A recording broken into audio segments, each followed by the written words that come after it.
paint flowers so they will not die. Frida Kahlo said that. Let's get surreal, let's get experimental, let's get expressive. For the second week in a row, I'll be talking art. All three of these men died from diseases of the heart. Let's go. On this day in 1944, the Norwegian painter Edvard Munch died at the age of 80 from pneumonia and cardiovascular disease. You may know him by his famous painting, The Scream. You may also know him by another painting called The Sick Child. This painting was likely an allusion to his childhood, which saw the loss of his mother to tuberculosis, the death of his favorite sister shortly thereafter, also to tuberculosis, and cloistered winters due to his own frequent sickness. Edvard's father exposed his children to ghost stories in addition to the spooky stories of American writer Edgar Allan Poe.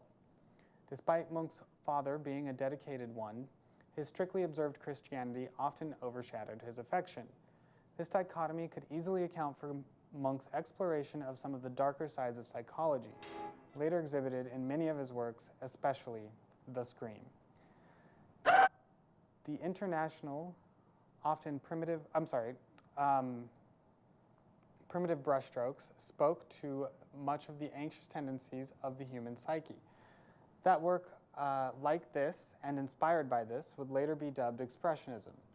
If you didn't already know, Nazi Germany and Hitler himself crusaded against modern expressionistic art.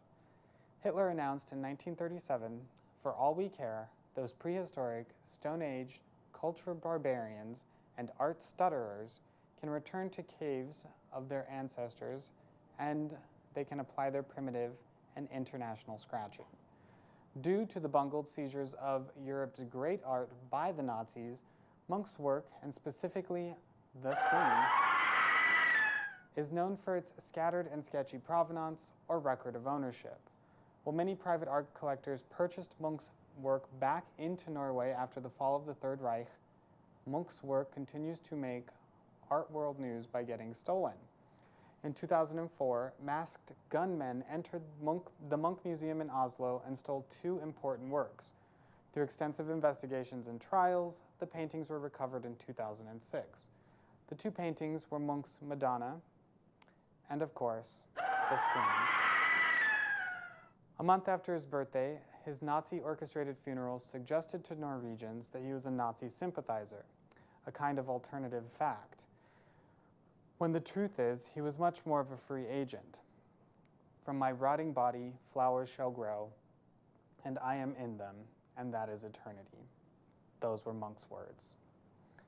On this day, in 1986, West German avant-garde artist and theorist Joseph Beuys died at the age of 64 from heart failure.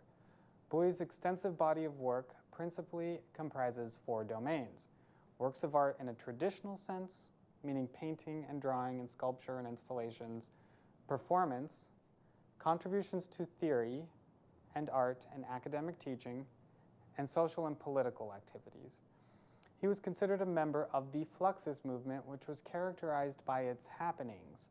A happening was a non-conventional performance similar to theater, while simultaneously abandoning many of theater's conventions.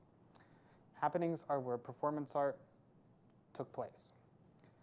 Other famous Fluxus or happening artists include Yoko Ono and Nam June-paik.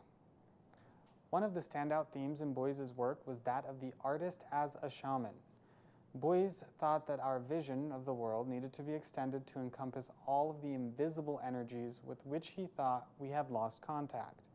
In his provocative and memorable 1974 performance, I Like America and America Likes Me, Beuys flew to New York City and was taken by ambulance to a performance space, which was a room in a gallery. So he was rode on this ambulance in a stretcher, wrapped in a felt disaster blanket. When he arrived, he spent time or cohabited in a room with a coyote, a live coyote.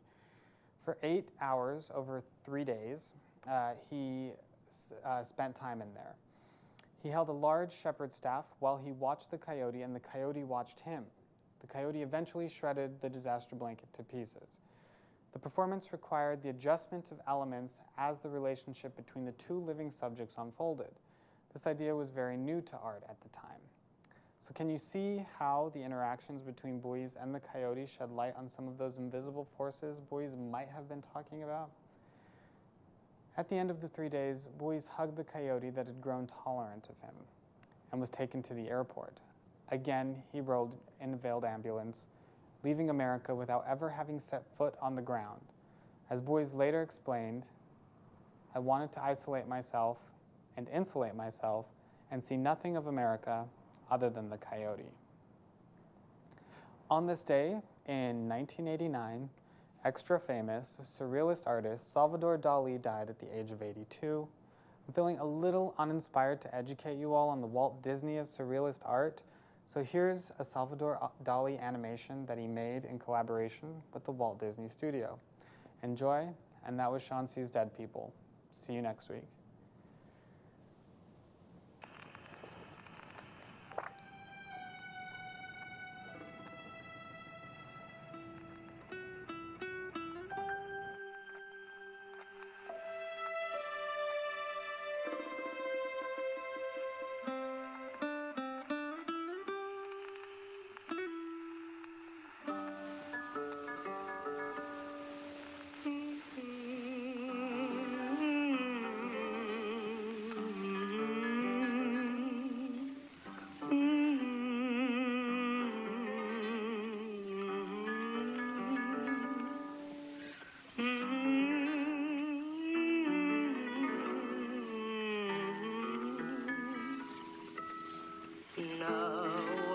And smile and say, Destino,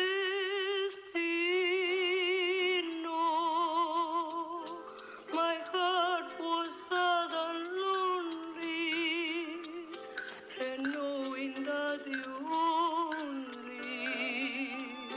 could bring my love to me.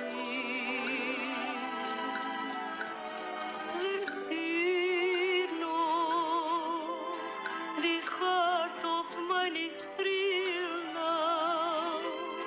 My empty arms are